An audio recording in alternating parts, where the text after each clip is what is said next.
I'm standing here today because Hurricane Katrina changed my life. Because I saw politicians and elected officials get on TV and blame poor people for poverty. And what I realized after spending a lot of time in graduate school and actually working in social work and emergency management is that we have a broken frame in this country where we believe some people deserve more than others. And the ones that don't deserve simply would just do better if they lifted themselves up by their bootstraps. And that's wrong. It's a frame that's broken. It's a frame that leads to bad public policy, and it's got to change. Let me start by saying this. This state is not broke. It is broke on paper, but we are home to the 5th largest economy in the country. It is a $700 billion economy, and it is an economy that's bigger than most countries.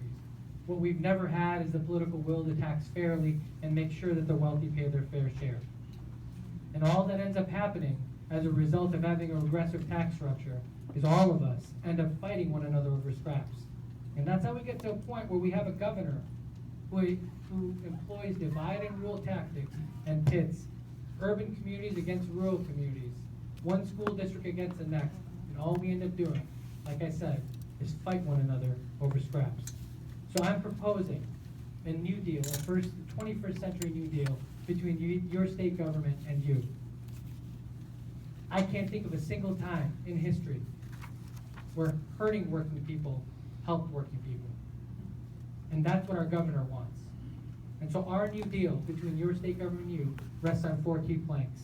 The first one is we have to stop relying solely on property taxes to pay for public schools. We have to recalculate the formula and have a bigger pie if that means progressive revenue. The second plank is universal child care. If we say we have family values, then we actually have to value families.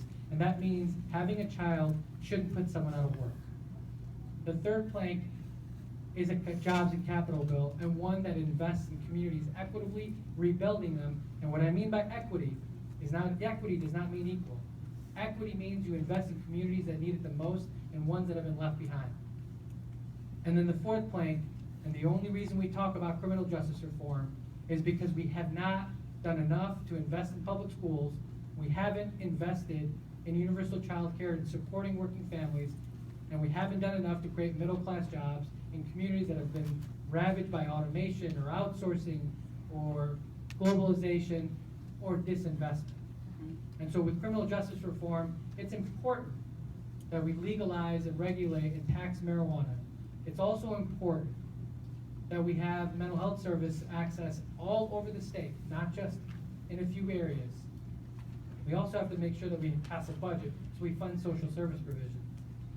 And part of criminal justice reform also means tackling the issue of race, institutional racism, and police brutality head on, and start having a conversation as a state about it. Now, I believe all of these things are possible.